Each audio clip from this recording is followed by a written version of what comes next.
देखो, शीतलहर जैसा हो गया कि मतलब शीत का मतलब होता है ठंड और लहर का मतलब होता है वेव्स।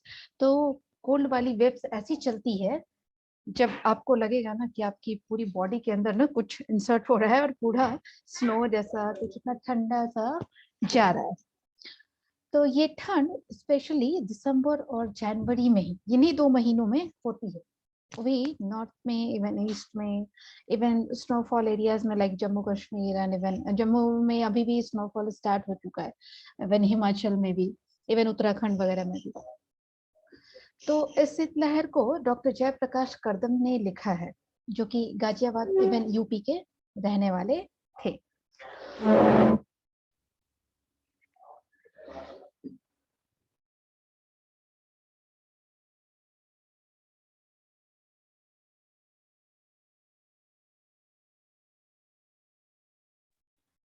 तो एक्चुअली में ना इस शीतलहर के बारे में, इसका नाम शीतलहर तो लिखा गया है, रखा भी गया है। इसमें दिखाया गया है कि दिसंबर और जनवरी में जो लोग स्लम एरियाज में रहते हैं, इवन जो स्ट्रीट पर रात बिताते हैं, तो सोचो कि दिसंबर और जनवरी के महीनों में बिना कपड़े के, बिना किसी छत के, मतलब कि सर के ऊपर कोई छत नहीं है, और जब वो ठंडी हवा जब चलती है ना, तो माय गॉड कैसा लगता होगा शायद हम लोग नहीं बता सकते, क्योंकि हम लोगों ने वो एक्सपीरियंस लिया ही नहीं। राइट। तो इसमें एक चंद्र प्रकाश जी हैं, जिनके जो अपनी कंडीशन के बारे में बताना चाहते थे, और इवन उन्होंने एक फ्लैट लिया था जो कि दिल्ली में था। तो दिल्ली में, और स्पेशली आपको पता है कि दिसंबर और जनवरी की ठंड मतलब ना बहुत बहुत ज्यादा, आप मतलब एक्सपेक्ट नहीं कर सकते कि कितनी ठंड होती है। तो चंद्र प्रकाश जी इसमें हैं, उनकी पत्नी का नाम है पूनम। उन्होंने एक फ्लैट लिया था, ठीक है। और फ्लैट का मतलब कि जैसे होता है ना, पोजीशन मिल गया था उनको। और उसके बाद द्वारका जाना चंद्र प्रकाश की एक नियमित ड्यूटी सी हो गई थी, मतलब कि उनका जो फ्लैट उन्होंने लिया था वो द्वारका में था, दिल्ली का एक जगह है, कॉलोनी भी कह सकते हैं द्वारका। और जैसा होता है पोजीशन मिलने के बाद ये लोग हर वीकेंड में या जब भी इन्हें टाइम मिलता है, ये लोग वहां फिर जाते थे देखने के लिए, जैसा हम लोग के पास भी होता है कि अगर दूसरा फ्लैट है तो हम लोग कभी ना कभी देखने जरूर जाते हैं।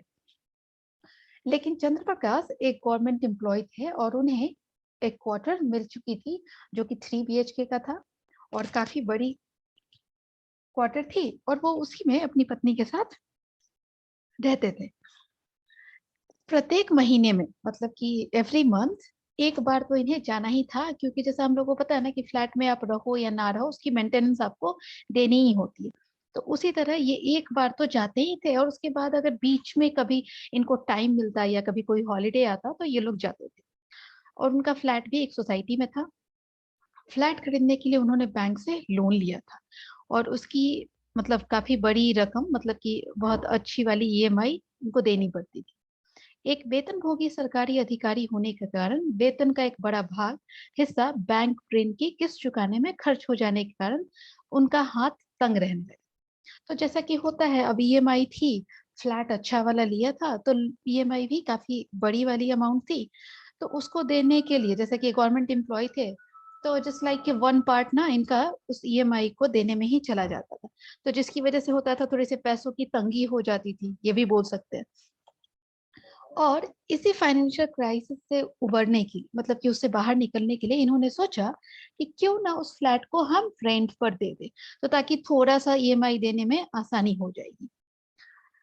लेकिन बहुत सारे मतलब कि टेनेंट वगैरह आते थे देखने के लिए, रेंट के लिए। लेकिन जैसा होता है ना कि अगर हम लोग ही जाते हैं तो बहुत सारी चीजें देखते हैं कि मतलब लोकेलिटी कैसी है, यहाँ से स्कूल कॉलेज इवन सुपरमार्केट वगैरह सब नियर बाई है या नहीं है। तो वहां पे भी बहुत सारे लोग आते थे ये सब कुछ देखने के बाद, लेकिन लोग रेडी नहीं हो रहे थे रेंट देने के लिए। क्योंकि इसमें सबसे बड़ा कारण था द्वारका टाउनशिप में बहुत कम लोगों की रिहाइश। मतलब कि द्वारका जो टाउनशिप बना था ना, अभी नया नया ही हुआ था, और इवन वहां पे लोग थे बट कम थे। हालांकि बहुत से जरूरतमंद लोग अपने फ्लैटों में आकर रहने लगे। जैसा कि देखो, अब मान लिया जिसके पास 2 फ्लैट है, जैसे कि चंद्र प्रकाश के भी पास ऑप्शन था कि चॉइसेस थी कि उनके पास गवर्नमेंट वाला क्वार्टर था तो वो वहां रह रहे थे, और इसमें उन्होंने सोचा कि हम रेंट लगा देंगे, ऐसा कुछ जस्ट लाइक इन्वेस्टमेंट पर्पस के हिसाब से भी उन्होंने फ्लैट लिया था। लेकिन बहुत सारे ऐसे भी लोग थे जिन्होंने मतलब बहुत मुश्किल से एक फ्लैट खरीदा था, तो वो पोजीशन मिलने के बाद उसमें शिफ्ट हो गए थे, लेकिन चंद्र प्रकाश अभी तक शिफ्ट हुए नहीं थे। तो वैसे ही मतलब कि जो भी लोग वहां पे रह रहे थे, तो उन लोगों ना मतलब कम लोग रह रहे थे, जितनी फ्लैट थी उसका 1 पार्ट ही आप कह सकते हो कि लोग वहां पे रह रहे थे। कुछ किराएदार भी मतलब कुछ रेंटर भी आकर के रहने लगे थे, कुछ लोगों ने रेंट पे लगाया था, लेकिन फ्लैट जितने नंबर ऑफ फ्लैट्स थे उससे रहने वाले लोग काफी कम थे। चंद्र प्रकाश का फ्लैट एक ग्रुप हाउसिंग सोसाइटी में था। सोसाइटी के अधिकांश सदस्य केंद्र सरकार के अधिकारी और कर्मचारी थे, मतलब कि सेंट्रल गवर्नमेंट वाले एम्प्लॉयज ज्यादा थे जिन लोगों के फ्लैट उसमें थे, और जिसमें से मैक्सिमम लोग और ऑलमोस्ट कह सकते हो ये लोग अपने क्वार्टर में मतलब कि जो गवर्नमेंट वाले क्वार्टर्स उन्हें मिले थे उसमें ही रहना पसंद कर रहे थे। कुछ लोगों के अपने इंडिविजुअल हाउसेस भी थे, तो उन्होंने अपने इन्वेस्टमेंट के नाम पर ये फ्लैट ले रखा था। कुछ लोग सोसाइटी में ऐसे भी थे जो रिटायर हो चुके थे, रिटायर के बाद वहां शिफ्ट होना चाहते थे। कुछ लोग ऐसे भी रिटायर वाले थे जो अपने बच्चों के साथ शिफ्ट होना चाहते थे। जिन सदस्यों के पास अपना कोई मकान या सरकारी आवास नहीं था, केवल वे ही सोसाइटी में रहने चाहते। तो जैसा कि मैं कह रही थी कि जिनके पास दूसरा कोई घर नहीं था, इवन वो रिटायर हो चुके हैं, तो उन्हें कहीं ना कहीं रेंट लेना पड़ता या कुछ और करना पड़ता, तो वे लोग उन सारी चीजों से निपटने के लिए आकर के इस सोसाइटी में शिफ्ट हो गए थे, क्योंकि उनका अपना ही घर था।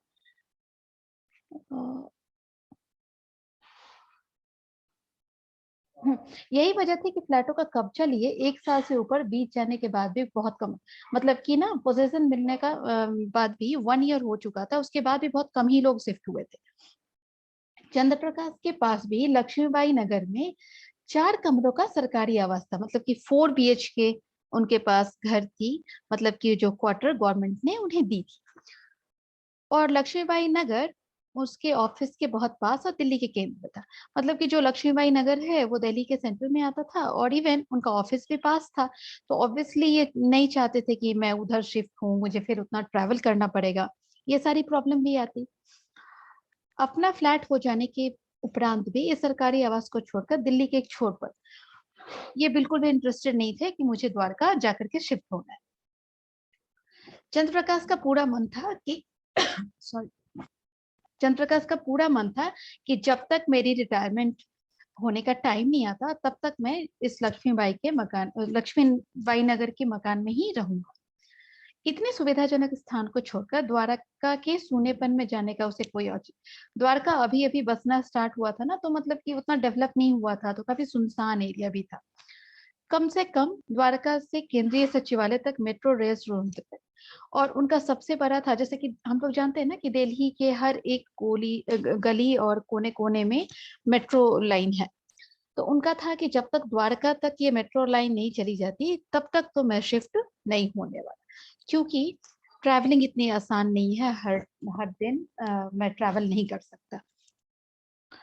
सोसाइटी के अधिकांश फ्लैट खाली पड़े थे, लेकिन चाहे किसी फ्लैट में कोई रहता हो अथवा खाली पड़ा हो, सोसाइटी सभी फ्लैट के मतलब रख रखाव का खर्चा, मतलब कि वही जो मेंटेनेंस, हर महीने आप रहिए या नहीं रहिए आपको मेंटेनेंस देना ही है। तो वहां पे भी मेंटेनेंस थी, लेकिन 1000 रुपीज थी। चंद्र प्रकाश को हर महीने सोसाइटी को वो मेंटेनेंस देने के लिए वहां जाना होता था। जब भी वो सोसाइटी जाता, हमेशा वॉचमैन से बात करता कि कभी कोई टेनेंट आए देखने के लिए तो जरा उससे बात किया करो, थोड़ा रेंट भी अच्छे से लगाने का सोचना, ताकि मेरा भी कुछ फायदा हो जाए। और उसे लगता था कि अगर रेंट लग जाएगा तो भाई ईएमआई देने में थोड़ी आसानी हो जाएगी। इसीलिए जब भी वो सोसाइटी जाता था काफी उसे अच्छा लगता था, और हर बार वो यही सोचता था कि शायद इस पर कोई टेनेंट आ जाए। लेकिन वो मेंटेनेंस देने के अलावा कभी कभी जब भी उसे छुट्टी मिलती वहां जाता, वॉचमैन से बात करके आ जाता। जब भी वो सोसाइटी में जाता अपने फ्लैट का लॉक खोलता, उसे अंदर से अच्छी तरह से देखता, और एक होता है ना मतलब एक खुशी तो होती है कि ये मेरा अपना फ्लैट है, तो ऐसे देखता था। इससे उसे अपने अंदर एक सुख और सुकून का अनुभव होता था। कभी कभी चंद्र प्रकाश की पत्नी भी उनके साथ जाती थी। ये तो था चंद्र प्रकाश के फ्लैट का। अभी ये दूसरा पार्ट हम लोगों का जस्ट लाइक शुरू होगा। इसमें देखना है कि शीतलहर का ना मेन मोटो यहीं से स्टार्ट होगा कि कैसे और क्यों शीतलहर इसका नाम दिया गया। देखो, जनवरी का पहला रविवार था, मतलब कि जनवरी स्टार्ट हुई थी और फर्स्ट संडे था। चंद्र प्रकाश अपनी पत्नी के साथ मारुति कार में बैठे और द्वारका के लिए निकल पड़े। बाहर कड़ाके की ठंड थी, मतलब बहुत ज्यादा ठंड थी, बहुत ज्यादा। मतलब गाड़ी में बैठे हुए इवन एसी चल रहा था, विंडोज वगैरह क्लोज थे जैसा और इन लोगों ने न जाने कितने वूलन स्वेटर शॉल वगैरह सब कुछ ले रखा था, सॉक्स तक पहन डाले थे। और फिर भी इन्हें ऐसा लग रहा था कि ये लोग ना मतलब कुल्फी जमने वाली है, ऐसा ही सोच लो, हम लोग ऐसे बोलते हैं। और रात को मतलब वहां की टेम्परेचर 4 डिग्री हो जाती थी, दिन में 15 तक जाता था। कई साल के बाद दिल्ली में इतनी तेज वाली ठंड पड़ रही थी। समूचा उत्तर भारत मतलब कि पूरा नॉर्थ इंडिया ठंड की चपेट में था। बिना गर्म कपड़ों के बाहर निकलना नामुमकिन थे। अनेक लोग इस शीतलहर के शिकार हो चुके थे, मतलब कि मर भी गए थे।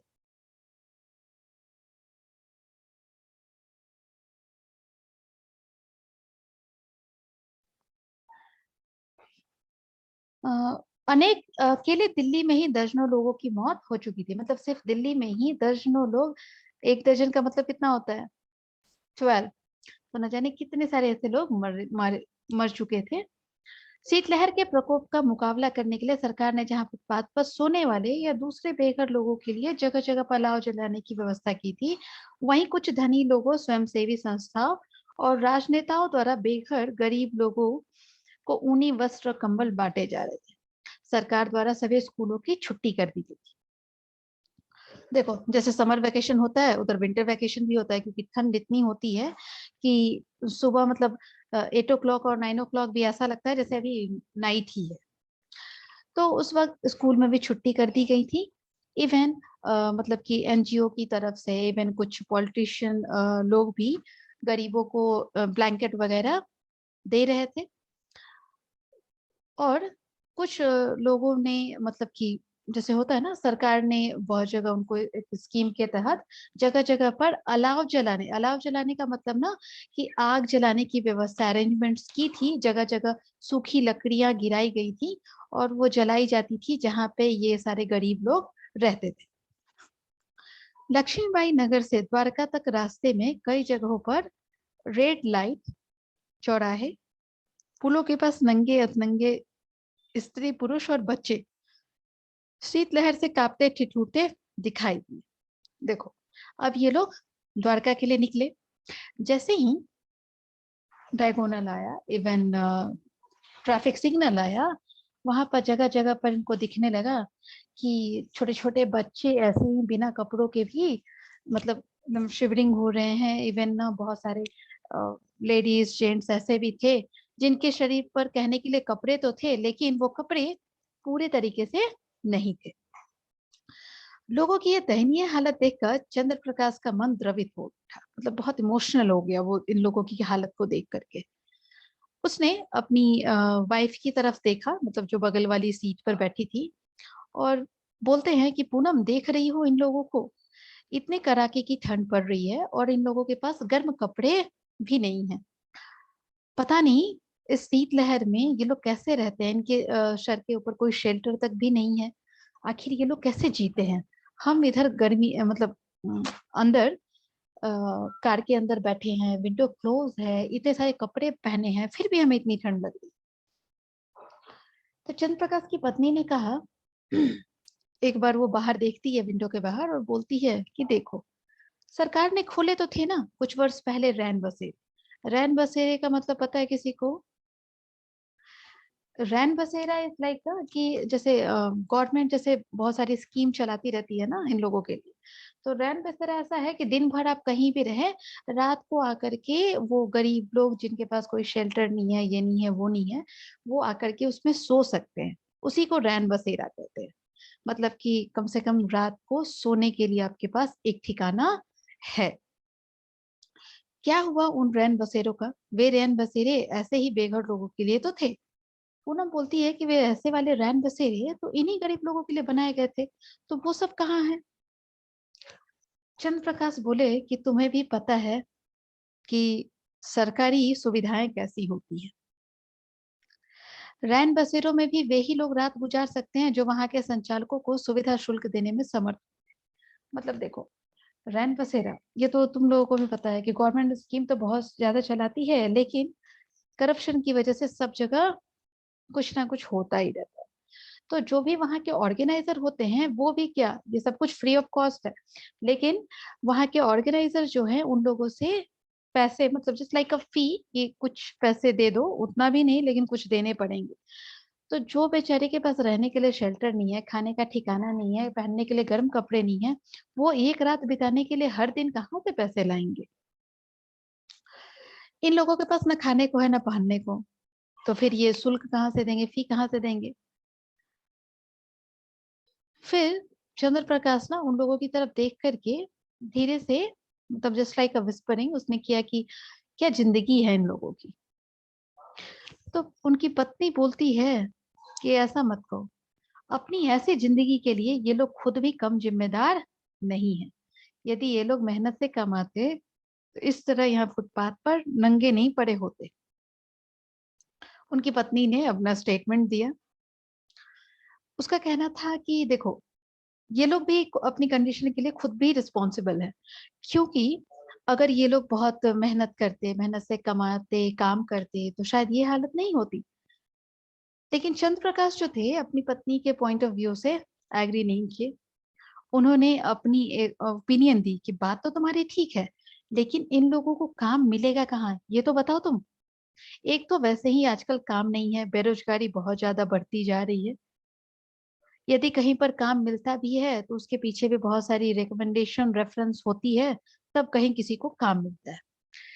और इनको कौन जानता पहचानता है? ये लोग तो सड़क पर रहने वाले लोग हैं, इनको कौन जानता पहचानता है कि इनको कोई रेफरेंस देगा, कोई रेकमेंड करेगा तो इनको कोई काम मिलेगा? ये किसी भी बाजार में, किसी भी चौराहे पर जाकर खड़े हो जाए, किसी भी फैक्ट्री कारखाने में जाए, इन्हें कोई काम नहीं देगा, सब धुतकार करके भगा दे। तो कह सकते हैं ये बात भी सही है कि अगर वैसे लोग आते हैं तो लोग जनरली बोलते हैं, यहाँ क्यों खड़े हो, जाओ भागो यहाँ से। लोग भगा देते हैं जनरली। चंद्र प्रकाश की पत्नी ने इस बार भी अपने पूर्व कथन का ही समर्थन किया, वो फिर से अपनी बात पर स्टिक थी। वो बोलती हैं कि ये लोग भी खुद कहाँ कमाना चाहते हैं, इनको आदत हो गई है बैठकर खाने की। बिना कमाए ही इनका पेट भर जाता है, तो फिर ये क्यों कमाए? लेकिन चंद्र प्रकाश ने उधर ऑब्जेक्शन किया, ऑब्जेक्ट किया। उसने कहा, तुम्हारा सोचना ठीक नहीं है पूनम। प्रत्येक व्यक्ति सम्मान के साथ जीना चाहता है। भीख मांगना किसी के लिए भी अपमानजनक बात होती है, क्योंकि 1 रुपया 8 आने के लिए एक व्यक्ति दूसरे के सामने कितना गिड़गिड़ाता है, कितनी घृणा और धुतकार सहता है। मतलब कि देखो, अगर कोई काम करता है तो उसकी समाज में रिस्पेक्ट होती है, लोग थोड़ी इज्जत वाली नजर से देखते हैं। लेकिन इन लोगों के लिए लोगों के मन में घृणा और नफरत ही होती है, और इन लोगों को वो सब झेलना भी पड़ता है। और रही बात, कोई भी इंसान सम्मान के साथ जीना चाहता है, ये जिल्लत वाली जिंदगी किसी को अच्छी नहीं लगती। यदि इनको काम मिल जाए तो ये भीख बिल्कुल भी नहीं मांगेंगे मेरे हिसाब से। और तब ये लोग इतनी भयंकर शीतलहर में, इतनी जो ठंड है, यहाँ भी बिना छत और कपड़ों के इस तरह दिखाई नहीं देंगे, और ना ही फुटपाथ पर रहेंगे। ये बातें करते करते ना सोसाइटी का गेट आ गया था। गाड़ी के साथ साथ चंद्र प्रकाश की पत्नी के बीच चल रहे, मतलब जो भी कन्वर्सेशन चल रहा था, वो ब्रेक लग गया। बेसमेंट में बने पार्किंग में इन्होंने अपनी गाड़ी पार्क की, और वहां से, मतलब इनका जो फ्लैट था वो दूसरी मंजिल, मतलब सेकंड फ्लोर पे था, वहां ये लोग जाते हैं। फ्लैट का दरवाजा एक बड़े कमरे में खुलता था, जो ड्राइंग कम डाइनिंग रूम में था। बाईं ओर, मतलब कि लेफ्ट साइड, एक छोटा सा सर्वेंट रूम था, और उसके साथ ही वॉशरूम था। सर्वेंट रूम के साथ ही स्टोर रूम भी था एक। और जैसे ही, मतलब कि आफ्टर द ड्राइंग रूम जब आप क्रॉस करते हो, तो आगे 3 बड़े बड़े कमरे थे, मतलब कि 3 BHK का फ्लैट था। सब कमरों के साथ अलग अलग वॉशरूम भी थे, साथ में एक अच्छी बड़ी सी किचन भी थी और उनके फ्लैट में पूरी तरह अच्छी धूप और हवा आती थी और जिसमें एक छोटी सी बालकनी भी थी। देखो, बालकनी हम लोग इंग्लिश में बोलते हैं, हिंदी में बालकोनी लिखना होता है। खिड़की, दरवाजे, पुताई, पेंट, वुडवर्क सब काम हो चुका था, मतलब कि window, door, even painting work, even interior सब कुछ करा दिया गया था घर में। बिजली पानी के कनेक्शन भी, मतलब कि लाइट और पानी का भी अरेंजमेंट था। फ्लैट पूरी तरह से रहने के लिए तैयार था, लेकिन जैसा होता है, अगर आप जब तक फ्लैट में रहोगे नहीं ना, तब तक वो क्लीन नहीं रह सकता। इनका फ्लैट भी सब कुछ था, लेकिन किसी के ना रहने की वजह से वो गंदा हो जाता था। खिड़की दरवाजों पर पूरी डस्ट जमी हुई थी। चारों ओर से बंद रहने की वजह से भी फ्लैट में गंदी हवा थी, मतलब जस्ट लाइक सफोकेशन हो रहा था उसमें जाते ही। चंद्र प्रकाश ने गंदी हवा बाहर निकालने के लिए सारे खिड़की दरवाजे जल्दी से खोल दिए ताकि वो सफोकेशन थोड़ा दूर हो। गंदी हवा के साथ साथ एक कमरे में से दो कबूतर निकले। फ्लैट का पूरी तरह मुआयना, मतलब कि जस्ट लाइक इंस्पेक्शन करने के बाद चंद्र प्रकाश बोलते हैं कि खिड़की दरवाजों पर कितनी डस्ट हो गई, ये धूल जमी हुई है। और यह जानने के लिए उन्होंने अपनी एक फिंगर उस विंडो पर डाली और हाथ से उठा करके देखा कि देखो कितनी डस्ट है। ढेर सारी धूल चिपक चुकी थी उंगली पर। न रहने से, मतलब कि किसी के न रहने से मकान कितना बेतरतीब और गंदा हो जाता है।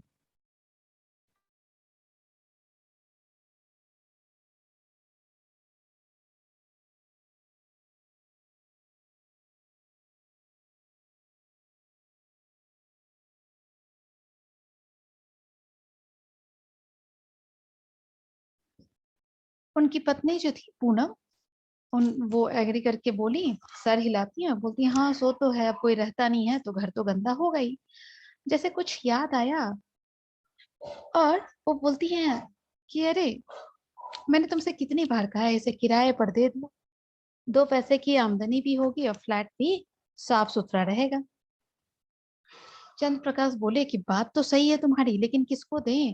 कई लोगों को बोल चुका हूँ, सोसाइटी के सेक्रेटरी और वॉचमैन सबको बोल चुका हूँ, लेकिन कोई ढंग का मिलता ही नहीं है। अभी ये एरिया काफी डेवलप नहीं हुआ है ना, इसलिए लोग इधर आना नहीं चाहते। चंद्र प्रकाश समझा रहे थे अपनी पत्नी को। उनकी पत्नी चुप हो गई और बराबर वाले, मतलब कि बाजू वाले ब्लॉक में किसी एक फ्लैट में काम चल रहा था। वो बालकोनी में जाकर के उधर देखने लगती है। चंद्र प्रकाश भी बालकोनी में चला आया और वह भी उस ओर देखने लगा था, लेकिन हवा इतनी ठंडी और तेज चल रही थी कि ज्यादा देर ये लोग बालकनी में नहीं टिक पाए, ये लोग अंदर आए। चंद्र प्रकाश बोले, चलो पूनम अंदर चलो, बहुत खतरनाक हवा चल रही है। कहते हुए वो लोग अंदर आए और दरवाजा बंद कर दिया। थोड़ी देर ये लोग फ्लैट में रुके और उसके बाद फ्लैट से बाहर आ गए। दरवाजा जब लॉक कर रहे थे तो चंद्र प्रकाश ने देखा कि कबूतरों का वह जोड़ा जो बाहर निकला था, वो फिर से एग्जॉस्ट फैन के सहारे अंदर घुसने की कोशिश कर रहा था किचन की तरफ। उसने अपनी पत्नी का ध्यान उस पर दिलाया, बोला कि देखो, आदमियों को रहने के लिए घर नहीं है और ये कबूतर और ये पक्षी फ्लैट में राज करते हैं। उनकी पत्नी ने कबूतरों की ओर देखा, हूं की। तब तक चंद्र प्रकाश को सडनली वो जो, मतलब कि स्ट्रीट पर वो उन बच्चों को जो देख करके आ रहे थे ना, उनका ध्यान उस तरफ गया और वो सोचने लगे, उनके दिमाग में कुछ चलने लगा। वो बोलते हैं, मतलब कि इतने सारे फ्लैट खाली पड़े हैं और इन लोगों के पास इस भयंकर शीतलहर में सिर छिपाने के लिए कोई ठिकाना भी नहीं है। अगर इनको भी कोई शेल्टर मिल जाए तो। बेचारे ये सोच करके फिर से इमोशनल हो गए कि ठंड में मरने वाले लोग यही तो होते होंगे जिसके पास इस ठंड से बचने का कोई उपाय। मतलब कि ठंड में वही लोग मर जाते हैं ना जिन जो सस्टेन नहीं कर पाते, जिनके पास कोई ऐसी फैसिलिटी नहीं होती है। यदि कुछ दिन के लिए लोग अपने फ्लैट इन लोगों को रहने के लिए दे दें तो क्या हो जाए। चंद्र प्रकाश ने सोचा कि इस द्वारका में, मतलब कि इस सोसाइटी में कितने सारे फ्लैट वैकेंट है। अगर सब लोग अपने अपने फ्लैट दे दें तो कोई भी इस ठंड से ना मरे, सब लोग उस फ्लैट में रहने लगे और ठंड से बच जाएंगे। और इस समय इन फ्लैटों में कबूतर रहते हैं, आदमी रह लेंगे तो इसमें क्या गलत है। उनके दिमाग में ये बात आते ही वो पत्नी की ओर देखे और बोले पूनम, तो उनकी वाइफ के चेहरे पर क्वेश्चन मार्क दिखा।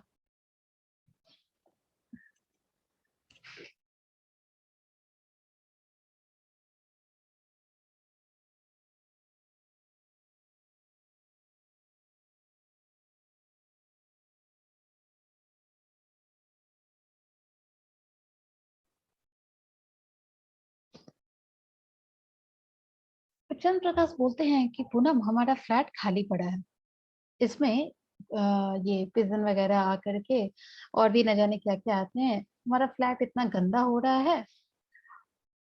और वो अपने हाथ से कहीं इशारा कर रहे थे। वो तो देखते हैं कि कुछ लोग सड़क के किनारे खड़े थे और उन्हें दिखा करके बोलते हैं कि देखो, ये जैसे लोग ठंड से मरे जा रहे हैं, यदि कुछ दिन के लिए हम अपने फ्लैट में इन लोगों को रहने दें तो क्या बुरा है। उसने अपने मन की बात कही। उनकी पत्नी ने मतलब आश्चर्य वाले स्टाइल में उनकी तरफ देखा और बोली, दे दो इन लोगों को रहने के लिए, लेकिन फिर भूल जाना अपने इस फ्लैट को कि तुम्हारा कोई फ्लैट नहीं। तो चंद्र प्रकाश बोले कि क्या मतलब। वो अपनी पत्नी की बातों को समझ नहीं पाया। उनकी पत्नी फिर से क्लियर करके बोलती हैं, एक बार फ्लैट में आने के बाद तुम उन लोगों को ना बाहर नहीं निकाल पाओगे। किराए पर भी किसी जान पहचान वाले व्यक्ति को या उसके माध्यम से ही क्यों देना चाहते हो। मतलब सही बात है ना, जब हम सोच रहे हैं कि नहीं अच्छा टेनेंट मिलेगा, कुछ किसी को जानने वाले को रखेंगे तो अच्छा रहेगा, तो क्यों। इसीलिए ना, जाकि जब भी तुम्हें उस घर को खाली कराना होगा तो तुम खाली करा लोगे। लेकिन इन अनजान लोगों का क्या भरोसा है कि कौन कैसा निकल जाए, किसकी कैसी नीयत है। जबरदस्ती तो किसी को निकाल नहीं सकते ना। और अगर यदि निकाल भी दिया तो फ्लैट का ऐसा सत्यानाश करेंगे कि इसे रहने लायक नहीं छोड़ेंगे। मतलब ये भी बात सही है ना, थोड़ी सी तो सही है कि जिसको रहने का ढंग नहीं है, जो काफी सारी चीजों के बारे में जानता नहीं है, तो वो उन चीजों के साथ कैसे बिहेव करेगा ये भी नहीं पता। तो वो फ्लैट का क्या हालत बना के छोड़ेंगे, क्या कंडीशन रह जाएगी, ये कहना भी इजी नहीं होगा। चंद्र प्रकाश अपनी बात से सहमत नहीं हुआ। उसने अपना पॉइंट ऑफ व्यू दिया कि अरे पूनम, तुम जिनकी बात कर रही हो वे दूसरे लोग होते हैं, ये लोग उस तरह के नहीं हैं। बेचारों की क्या हैसियत कि किसी का मकान खाली नहीं करेंगे, बल्कि ये लोग तो तुम्हारा एहसान मानेंगे कि तुमने इन्हें रहने दिया है। तुम पूनम बोली, तुमको विश्वास है इन लोगों पर। उनकी पत्नी ने एकदम मतलब डेयर वाले स्टाइल में पूछा। तो बोलते हैं कि हाँ, मुझे विश्वास है। सब थी नहीं, उनकी बॉडी लैंग्वेज मुझे बता रही थी कि चंद्र प्रकाश पूरी तरीके से श्योर थे कि ये लोग ऐसा कुछ नहीं कर सकते।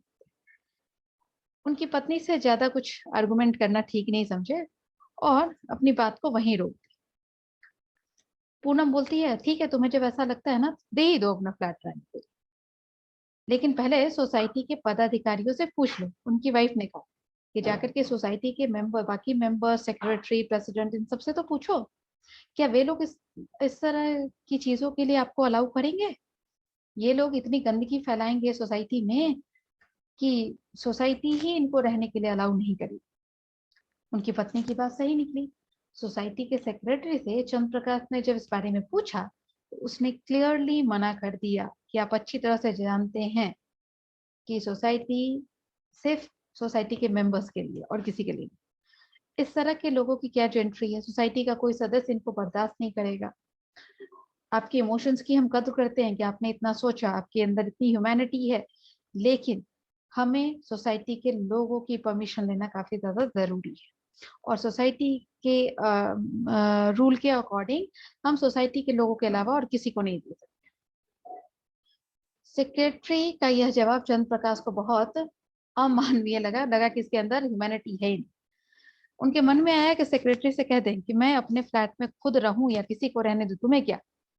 किंतु ये जानते थे कि सोसाइटी के अपने रूल और रेगुलेशंस हैं, वो किसी की बात नहीं सुनेंगे। इसलिए उन्होंने आर्गुमेंट करना समझा ठीक नहीं समझा, चुपचाप चल दिए। जिस समय घर लौटने के लिए चंद्र प्रकाश सोसाइटी के गेट से बाहर निकले, दिन के 2 बज गए थे, मतलब 2 o'clock हो गया था। लेकिन घनी धुंध छाई रहने, मतलब कि सनराइज ना, वो जब शीतलहर शुरू होती है दिसंबर जनवरी में, तो मतलब सनलाइट तो कभी दिखता ही नहीं, ठीक है। तो ऐसा लग रहा था जैसे शाम होने वाली है, रात होने वाली है, उस तरह का था। और मौसम जो था और भी मतलब मौसम और भी ठंड हो गई थी। वो सोसाइटी से थोड़ी दूर आगे निकले ही थे कि उसकी नजर रेड लाइट के पास सड़क के किनारे बैठे 5-6 बच्चों पर। मतलब सिग्नल आया, उधर 5-6 बच्चे बैठे थे और बिना गर्म कपड़े पहने थे। लगभग 4 से 10 साल तक की उम्र के ये सारे बच्चे एक फटी पुरानी साड़ी ओढ़े बैठे थे। तो मतलब कि 10 साल तक के मतलब 4 to 10 years के बच्चे थे और वो अपनी माँ की एक गंदी सी साड़ी फटी पुरानी वो भी ओढ़े बैठे थे और साड़ी को उन्होंने चार ओर से ढांपा हुआ था, लेकिन उनकी टांगे साड़ी के अंदर नहीं समा पा रही। वे बार बार अपनी टांगों को साड़ी के अंदर मतलब ना कवर करने की कोशिश कर रहे थे क्योंकि ठंड लग रही थी, लेकिन that was not sufficient for them. संयोग से लाल बत्ती होने का मतलब जैसे ही रेड सिग्नल हुआ, ठीक है, तो उसने देखा कि बच्चों की उदास आंखें आशा और उत्सुकता से उनकी ओर देख रही थी।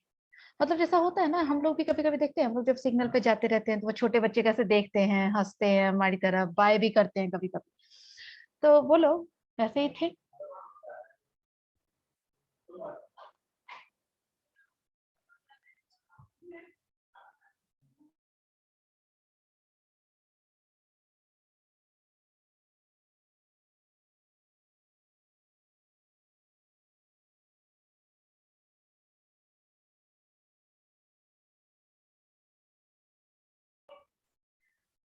तो जैसे ही वो रेड सिग्नल हुई, वो बच्चे इनकी गाड़ी की तरफ देखने लगे। तो इन बच्चों को देखते ही ना चंद्र प्रकाश को ना अपने 2 वर्षीय बेटे मतलब कि 2 years ओल्ड इनका बेटा था, उसका ख्याल आ गया। वो सोचने लगे कि हम अपने बच्चों को बचाने के लिए कितने सारे उलन कपड़े, सॉक्स, ग्लव्स, कैप, सब कुछ पहनाते हैं। और जब भी उसे थोड़ी सी कोल्ड कफ होती है तो हम लोग सब उसकी टेक केयर करने लगते हैं। और लगता है नहीं बाबा इसे ठंड लग रही है, थोड़ा और कपड़ा पहना दो। चंद्र प्रकाश का एक बार मन हुआ कि वो उन बच्चों को 100 रुपए दे दे। पर्स निकालने के लिए हाथ डाला तो फिर सोच करके रुक गए कि आखिर उस 100 रुपए देने से भी क्या होगा। क्या ये 100 रुपए उनकी जान बचा सकते हैं? आखिर मैं इनकी हेल्प करूं तो कैसे करूं? उसे लगा ना कि वो मतलब ना जस्ट लाइक क्या बोलते हैं कि मतलब he is not able to help them, ऐसा वाला। वो लग रहा था कि he is not able to do any kind of such thing. तो उसने मतलब अपने सोसाइटी के लोगों पर गुस्सा आ रहा था कि अगर ये लोग अलाउ कर ही देते तो उसमें क्या बुरा जाता। ठंड के दिनों में ये लोग कुछ दिन वहां रह सकते थे। तब तक देखते देखते ग्रीन सिग्नल हो गया और उनको गाड़ी स्टार्ट करने पड़ी। जैसे ही वो एक्सीलेटर पर पैर रखे तो लुकिंग मिरर से वो देख रहे थे कि बच्चे उन्हें बाय कर रहे हैं। गाड़ी आगे बढ़ाते हुए उसने खिड़की का शीशा नीचे कर बच्चों को हाथ उठाकर धीरे से बाय किया। बच्चों ने भी एक दूसरे की ओर देखा और बाय करने लगे। उसने गौर से बच्चों की ओर देखा, सोचा केवल एक एक बाय करने से इन बच्चों के चेहरे पर कितनी खुशी आ गई। क्या उनको अगर थोड़ा सा भी हम मदद कर देते तो फिर क्या कैसा लगता उन्हें। लेकिन ये करते करते गाड़ी रेड लाइट से काफी आगे निकल गई थी। चंद्र प्रकाश अभी भी लुकिंग मिरर में देख रहे थे कि वो बच्चे अभी भी वो साड़ी में से बाहर नहीं निकाल रहे थे अपना हाथ, क्योंकि ठंड काफी ज्यादा थी। और वो आज भी मतलब अभी भी घर पहुंचने के बाद भी उन बच्चों के बारे में सोच रहे थे। Done. Any doubt?